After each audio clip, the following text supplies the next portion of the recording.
For me, the new year always marks a time for reflection. A little ritual where I take a moment to truly pause and ask myself where I want to focus my energy for the next 12 months. One of this year's areas of focus is learning to be more present and not just appreciating moments when I look back, but actually recognizing glimpses of heaven in all the little moments. A while ago, I came across the poem that is embossed on the front of your menus. The sun is rich and gladly pays in golden hours, silver days, and long green weeks that never end. This poem describes my version of heaven, an endless summer. And the first time Robby and I came to Feathertop, we were in complete awe of its beauty. Lush greenery for as far as the eye could see, vineyards enveloped by mountains and sunshine pouring in through the leaves. It had a gentle energy about it that felt soothing and calm, and as we explored this special part of the world, I realised that that poem had come to life. Right here and now, in this very moment with you all, heaven exists. To my family, the Elizabeth side and the Nespela side, there are no words to describe the love that I have. Ooh, I think there's a spider inside my dress. Oh my God. Okay, we're just going to bear with it. Ah! Really? Okay. Where is it? I think there is. I heard we have to move. Okay. Actually? I think there is. Wait. You got it? Did you get it? All right, Oh. I think we got it. Oh my God. We just held it together. Oh my God, of course. My biggest fear, spiders, bugs. I held it together. Okay. Great outdoors. Yeah. Know that you have all played your unique part in shaping the person that I am today, and the memories we share are those that I hold the closest to my heart. To Mum and Dad, at the centre of your world is Celeste and I, and all you have ever done and continue to do is for us. It is because of you both that I know what unconditional love is. You instilled in me special qualities like resilience, integrity, unwavering loyalty, and acceptance of all people. As a little girl, you empowered me to believe that I could do and be anything because you believed in me. You taught me that family is everything, and as I grew up, I never stopped wanting to spend time with you because even though you're my parents, we share the most beautiful friendship too. Dad, you are our guiding light and our rock. When a problem arises, you are the first person I call. You carry all of us on your shoulders and you never tire. Dad, I honestly think it's there still, but anyway, we're going to keep going.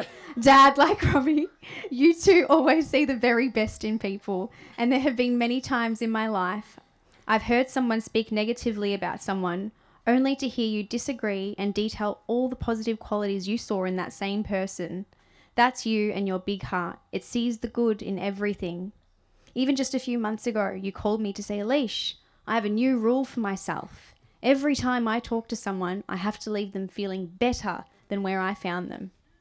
You have taught and continue to teach me so many valuable lessons, but one I always loved was you saying, I never care for popular opinion.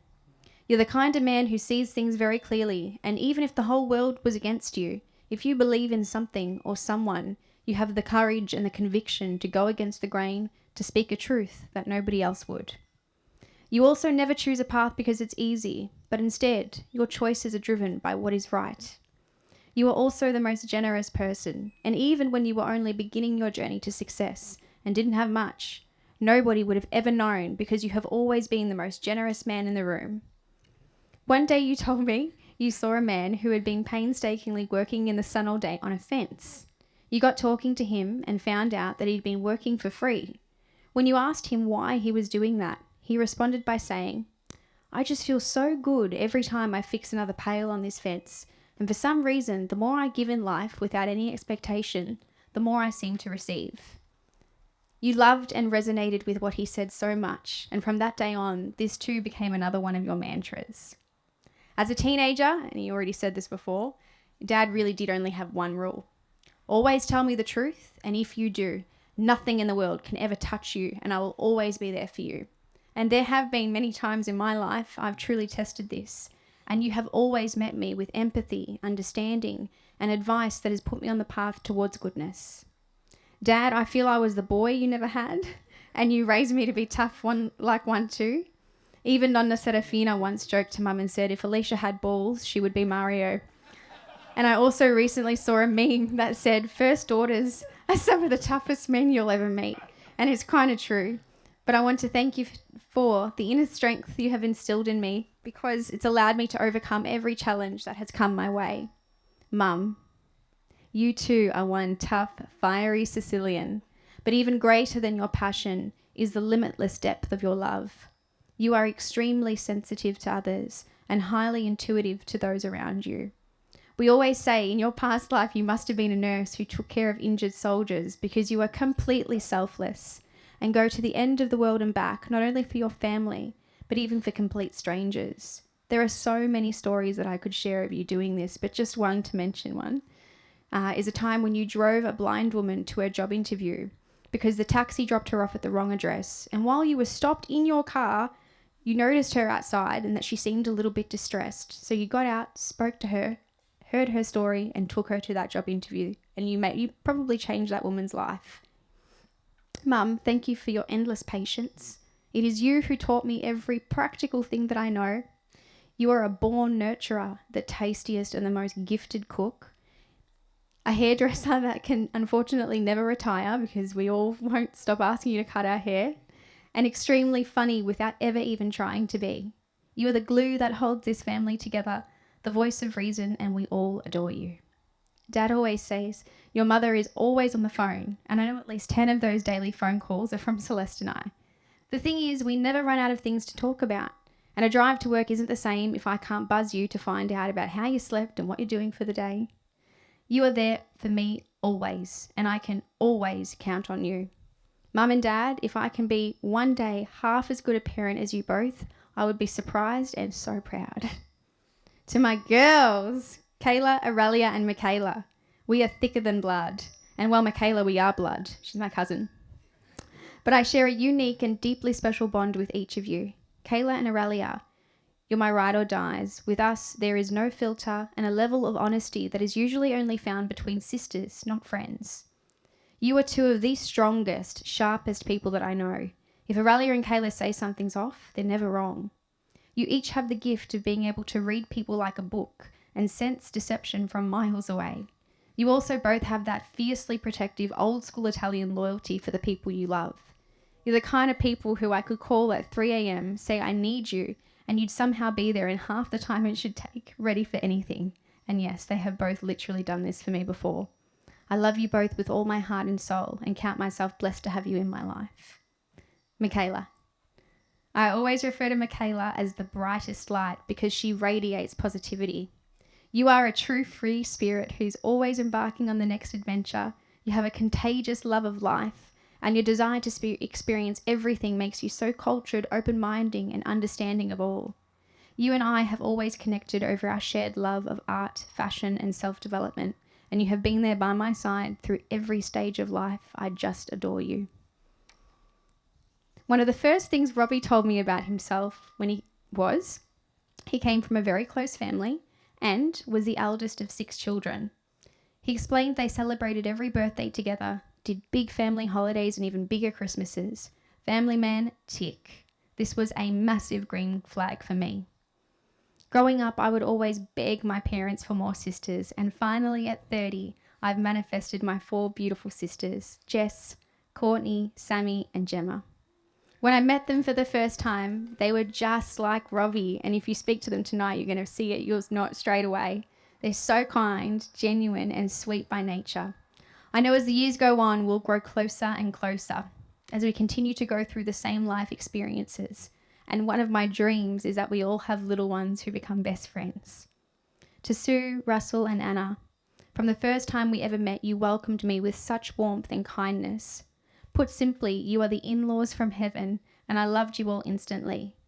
Today, I am proud to stand here as an Allen, and I promise to love your son for all the days of my life and to do right by him always.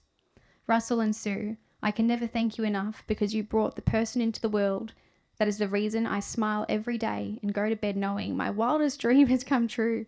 I've found the love of my life. And finally, to my little sister, my angel, my best friend in the entire world, Celeste.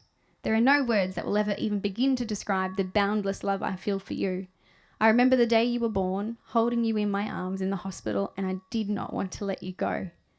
I remember when you started primary school and feeling so protective over you as you were so shy and sweet.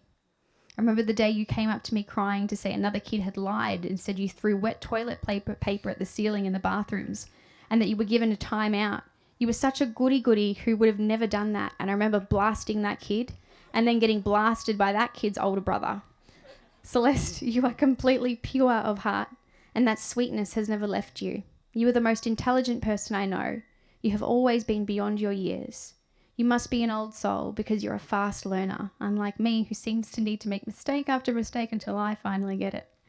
Thank you, Celeste, for pushing me to be the best version of myself, for telling me the things I might not want to hear but need to, for always believing in me and encouraging me on the days I doubt myself. You are the reason I hysterically laugh at least twice a week, if not more. You and I, Sal, we understand each other without words, and we see and feel the world in a very similar way. I once read that a sibling love is the most special love because it's the one kind of love that is always there. Your parents one day leave you behind. Your partner is often someone you meet around the middle of your life, and friends can come and go. But a sibling, they are there for almost all your life, and that love is forever. I was born blessed for so many reasons, but the greatest gift God ever gave me was you as my sister. I just wanted to take a moment to thank a few of our vendors. This wedding has been such an amazing, creative, fun, hot sorry guys, journey. But to all our vendors, so Janelle, the owner of this venue, an inspiring businesswoman. Mel, who is the coordinator of all of this, sorry for the billion emails. To our DJs, Alec and Daniel, Jungle Audio. The speaker system here, this is festival grade. This is not like your standard wedding. So the sound is clean and you can hear at the same time. We love that. Our photographer flew in from Sydney, Peter Karlstrom. Incredible, gorgeous work. Our videographers, Set Michael from 916 Film. Our florist, Sally and Ruth from Pepperberry. Our stationery by my beautiful friend, Lucy Jane Brand. I love you. And my makeup by Talia. We all look, like in this heat, trust me, we shouldn't be looking like this, but because she's the best in Melbourne, we do. So thank you to all of you. Robby, as I write this, it's 11:01 p.m. on Thursday night. You're in the other room packing the last bits and pieces, and all week you've been sending 1 million emails a day and driving around Melbourne to help take the pressure off in the lead up to the wedding. I am so grateful for all you have done to make this day what we wanted it to be. Robby, so often I think to myself, but what did I do to deserve you? And how did such an angel come into my life? Was it really my prayer to the universe that brought you to me? And if you really want to know what I believe deep down, deep down, I think that my Nonna Rosa, who is with us in spirit now, must have made a deal with God to bring you into my life as her gift to me. The day that I met you was the best day of my life because it redirected my trajectory. And all I can say is I'm filled with joy and I can see our future so clearly with our little ones, fulfilling careers. Robby, our time is now. I can feel it. I love you and thank you for loving me. Enough speaking. I'm so sorry. That's it. Got to get the fly. There's something on my dress. I have to go. Thank you, everyone.